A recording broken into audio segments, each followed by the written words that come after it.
بسم اللہ الرحمن الرحیم اللہم صلی علی محمد وعلی آل محمد۔ نہیں بزمی صاحب، چونکہ الحمدللہ ہم دونوں مل کر کچھ نہ کچھ عوام کی بہتری کے لیے، عوامی فلاح و بہبود کے لیے، اپنی علم اور عمل کی ترویج کے لیے ہم کچھ نہ کچھ بات کرتے رہتے۔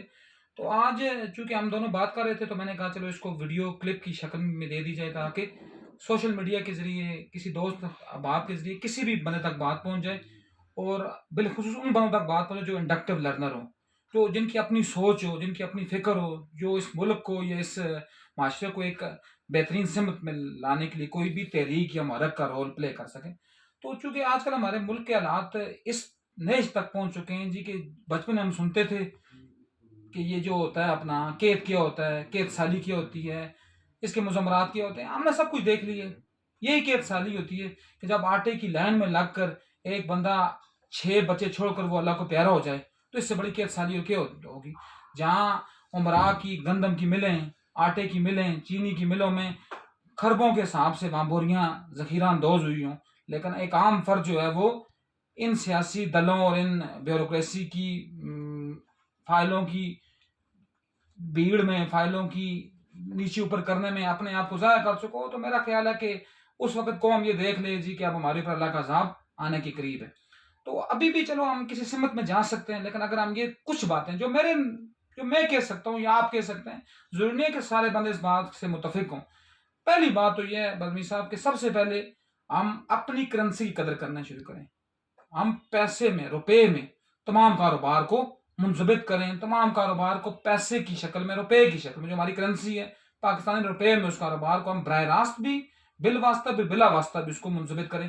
اس کی سب سے بڑی مثال میں، چونکہ دیکھیں بات یہ ہوتی ہے کہ بندہ باتوں میں کر لیتا ہے بہت زیادہ، بعض لوگ کہتے بھی ہیں جی کہ اس کا حل کیا ہے، کیسے اس کی مثال کیا ہے۔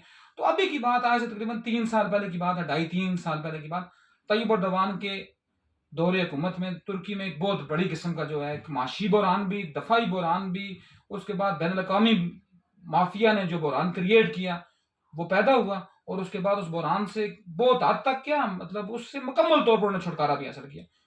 تو طیب اردوان نے کچھ بھی غیر معمولی کام نہیں کیا، تو صرف ایک کام کیا، اس نے کہا جی کہ اگر تم ترک قوم ہو تو تم نے کیا کرنا ہے، ڈالر میں اپنے کاروبار کو ختم کرنا ہے، ٹھیک ہے نا۔ تو یو کانٹ امیجن دیٹ کہ اس وقت جو ترکی کی کرنسی لیرا تھی، ٹھیک ہے نا، 460 لیرا کا ایک ڈالر بکا ہے۔ تو طیب اردوان نے کہا نہیں جی ڈالر، انہوں نے یہ کہا وہ طارق بن زیاد کی بات کہ burn the board, burn the board, کشتیاں جلا دو۔ انہوں نے یہ نہیں کیا کہ ڈالر کو ایکسچینج کیا لیرا میں، یہ کیا انہوں نے ڈالر کو آگ لگا دی۔ جب ڈالر ختم ہو گیا تو آج کے دور میں آپ ابھی نیٹ پر سارے لوگ سرچ کر سکتے ہیں، آج 6 لیرا کا، 4 سے 6 مطلب 4 میں بھی تھا، لیکن بعض جگہوں پر اس کی انٹر بینک اور جو اوپن مارکیٹ میں 4 سے 6 لیرا کا ایک ڈالر ملتا ہے، بکتا بھی ہے۔ اور اس میں کیوں کہ ترکی نے اپنی ساری کرنسی، ساری تجارت، ساری لوازمات اور ساری جو اپنی ٹریڈنگ وغیرہ وہ ساری لیرا میں کی۔ تو آج ترکی کیا ہے جی، ترکی مسلم دنیا کا سپر مین ہے، مسلم دنیا کا، صرف وجہ کیا انہوں نے اپنی ایک اسٹیمنا ڈیولپ کیا اور اپنی ایک کاوش کو عملی جہت دی۔ تو پہلی بات یہاں تک، اس کو میں یہاں ہی ختم کرتا ہوں۔ دوسری بات، سب سے بڑی بات جو ہمارے ملک کی سب سے بڑی لعنت ہے، وہ لعنت کیا؟ مراعات، بالخصوص پٹرولیم کی مادے میں، بالخصوص بجلی کی مادے میں۔ تو یہ سابق جج جتنے بھی ہیں انہوں نے کون سے تیر مارے ہوئے ہیں؟ 10-10 لاکھ، 15-15 لاکھ، 20-20 لاکھ کی تنخواہیں لیتے رہے، اور کوئی جا کر پھر ثاقب نثار کی شکل میں یہاں سے لوٹ کر تو اس نے جا کر بیلجیم میں کاروبار شروع کیے۔ کسی نے افتخار چودھری کی شکل میں اپنے بیٹے کو بدون پی ایس سی، بدون سی ایس پی آفیسر بنا دیا۔ تو انہوں نے پہلے ہی ایسی لانتیں جمع کی ہوئی ہیں، تو ان کو پھر آپ مہینے میں 3,000 پٹرول فری دیتے ہیں، کس مد میں دیتے ہیں؟ عام بندہ 250 لیٹر پٹرول خریدتا ہے، مطلب کسی بھی پبلک ٹرانسپورٹ پر وہ بیٹھتا ہے تو 50 روپے جیب میں ہوگا، تب وہ کسی 1 کلومیٹر دور بھی جائے گا 50 روپے دے گا، کیونکہ اسٹاپ ٹو اسٹاپ کا 50 روپے ہو گیا تقریباً۔ تو وہ کیا کرے گا؟ تو یہ جو جج ہیں، 3,000 لیٹر پٹرول کو فری ملتا ہے، 3,000 یونٹ بجلی کو فری ملتی ہے، کس خوشی میں؟ انہوں نے کون سے کارنامے انجام دیے؟ یا تو بندہ یہ کہے کہ کوئی کارنامہ انجام دیے، ان پر تو ذلتوں کے انبار لگے ہوئے۔ ٹوٹل جو ملک ہیں 206 یا 207 ملک جو کام دادا کے ممبر ہیں، ان میں یہ جو بدبخت ہیں، یہ 150 نمبر پر ان کی عدلیہ آتی ہے، تو انہوں نے کون سا کارنامہ انجام دیے؟ میں تو کہتا ہوں کہ پہلی فرصت میں، میں نے یہاں لکھا بھی ہے کہ پہلی فرصت میں ان کو دی جانے والی مراعات بند کی جائیں، بالخصوص پٹرولیم اور بالعموم بجلی کی مراعات، ٹھیک۔ کیونکہ اگر ایک عام غریب یہ کہتے نہیں جی ہم نے تو بڑے مشکل فیصلے تو یہ ہے نا کہ ان کی مراد واپس لیں. یہ کیا بات ہوئی کہ آپ غریب کے اوپر ڈائریکٹ ٹیکس لگا دیں؟ وہ کیا کرے گا بیچارہ؟ اس نے تو مر کر. لیکن یہ یاد رکھنا پھر وہ غریب مرے گا لیکن پھر انقلاب فرانس یا انقلاب ایران جب آئے گا نا تو پہلے تمہاری تجوریاں غریب کا کیا ہے؟ اس کے پاس تو کھونے کو کچھ بھی نہیں ہے. اس کے پاس کھونے کو صرف ہتھکڑیاں ہیں کھونے کو. اس کے پاس پانی کو سارا جائیں تو سارے تمہاری نسلیں تباہ و برباد ہوں گی. تمہاری بلو رانیاں تباہ ہوں گی. تمہارے پٹواری تباہ ہوں گے. تمہارے یہ بدبخت جو جیلے تباہ ہوں گے. غریب کا تو کچھ بھی نہیں ہونا. دو باتیں. تیسری بات جو ہے نا تیسری جو مین جو بات ہے یہ جو سب سے بڑا جو ہماری لعنت ہے بیوروکریسی. بیوروکریسی کو کیا ہے جی؟ پروٹوکول, سرکاری پروٹوکول. ایک ایک جو ہے بندہ لیٹ سپوز دیٹ گریڈ 16 17 میں وہ ایس پی بھرتی ہوتا ہے, اے سی بھرتی ہوتا ہے. 6 گاڑیاں اس کی. ایک گاڑی اس کے بیٹے کے لیے ہوتی ہے, دوسری اس کی بیوی کے لیے ہوتی ہے, تیسری اس کے ملازم کے لیے ہوتی ہے, چوتھی اس کے گارڈ کے لیے ہوتی ہے, پانچویں اس کے ڈرائیور کے لیے ہوتی ہے. اور انہوں نے کارنامہ کون سا انجام دیا ہے؟ تمام گاڑیاں, جتنی بھی گاڑیاں, یہ نہیں میں کہہ رہا کہ کوئی ایک آدھ دو, جتنے بھی گاڑیاں ہیں صرف گریڈ 21 کے سیکٹری کے پاس ایک گاڑی ہو. باقی جتنے بھی گریڈ 1 سے یا گریڈ 5 سے یا گریڈ 10 سے یا گریڈ 16 سے, بالخصوص گریڈ 16 سے گریڈ 20 تک کے تمام ملازموں سے بالعموم سب کو ایک ہی لاٹھی میں آتے ہوئے سب سے گاڑیاں لے کر ٹرانسپورٹ پول میں جمع کر دی جائیں.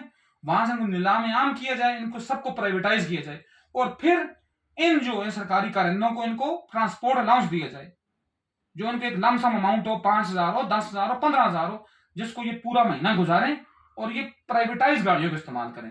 کوئی بھی سرکاری گاڑی نہ تو وہ سرکاری گاڑی کا نقصان کیا ہے, یہ ٹول پلازوں سے گزرتی ہیں فرارے بھرتی ہوئی, ٹھیک ہے نا, نہ انہوں نے کوئی ٹیکس دینا ہے, نہ انہوں نے کوئی چلان بھرنا ہے, نہ انہوں نے کوئی پیٹرول کی مد میں کوئی پیسے دینے ہیں. تو کیا ہے پیٹرول کے مافیا کو بھی یہ فائدہ دیتے ہیں. 20 لیٹر پیٹرول ڈلواتے ہیں, 25 لیٹر کی پرچی یہ بنوا لیتے ہیں. اور پرچی کو کیا کرتے ہیں, آدھا پیسہ پیٹرول مافیا کا, آدھا پیسہ ان کے جیب میں, اور آدھا پیسہ ان کا جو گریڈ 12 کا جو ان کا اکاؤنٹنٹ ہوتا ہے آدھا پیسہ اس کے جیب میں. اور اکاؤنٹنٹ کی ہر جو بھی ہے ڈی ایچ اے میں, بیریئر ٹاؤن میں, تمام میں ان کی پراپرٹیز موجود ہیں. دو بات, 3 باتیں ہوگی. چوتھی بات یہ کہ سب سے بڑی جو لعنت ہے جو اس بر صغیر میں بالعموم اور یہ پاکستان اور بھارت میں بالخصوص ہے وہ یہ کہ پینشن میں گریجویٹی یا ماہانہ پینشن یہ ختم ہونی چاہیے. کون سی مطلب کارنامے ہیں جو انہوں نے انجام دیے, کارنامے انہوں نے انجام دیے ہیں. 1 روپے کے لیے رشوت لیتے ہیں, اپنے غریب کا جیب کاٹ کر, غریب کے بیٹے کا پیٹ کاٹ کر اپنے یہ خبیصوں کو پالتے ہیں. اور وہ خبیص کیا بنتے ہیں پھر؟ وہ خبیص ان کے لیے توشہ آخرت بھی بنتے ہیں اور ان کے لیے آخرت میں عذاب الہی اور عذاب علیم کا بھی باعث بنتے ہیں. تو میری سب سے بڑی یہ التجا بھی ہے اور میری یہ سب سے بڑی کاوش بھی ہے کہ یہ جو پینشن ہے یہ پینشن ختم کی جائے. اور لاسٹ بٹ ناٹ لیسٹ, لیکن اس میرے کلپ کی آخری بات ہے کہ جو دفاعی ادارے ہیں ان کی ملنے والی مراد, ان کو ملنے والا بجٹ آدھا کیا جائے. اگر ایک غریب کو آٹا ہی نہیں مل رہا, ٹھیک ہے نا, وہ ایٹم بم کو کیا کرے گا؟ بے شک ضروری ہے ایٹم بم بھی, لیکن ہم نے ایٹم بم کس کے لیے استعمال کرنا ہے؟ ایک بندے نے ہمیں, ہمارے جو انہوں نے سو کارڈ دشمن بنائے ہوئے, انہوں نے ہمارے ساتھ یہ کہا دیا پلاننگ کے ساتھ, ہمارا معاشی ایسا ناکہ بندی ہو چکی ہے کہ ہمیں آٹا, چینی, چاول, دال, سبزی, اور سبزی بھی اس کو بھی چھوڑے. مین بات کیا ہے جی کہ ہمیں پیاز نہیں ملتا. ہم شروع میں کہتے ہیں جی نا جی پاکستان کا نیا نظام دنیا کا سب سے بہترین نیا نظام ہے. اور یار کون سا نیا نظام ہے جہاں آپ اگر واگا بارڈر پر جائیں, واگا بارڈر سے 2 کلومیٹر دور امرتسر کا گاؤں اٹاری, وہاں جو پیاز ملتا ہے 2 روپے یا 3 روپے کلو ملتا ہے. اس طرف آئیں آپ لاہور کا جو گاؤں ہے برکی, جہاں انہوں نے فراڈ بنائے تھے کہ ہم نے یہاں اس جنگ میں یہ کارنامے دیے, اس نے یہ دیے, تو وہاں وہ پیاز ملتا 250 روپے کلو.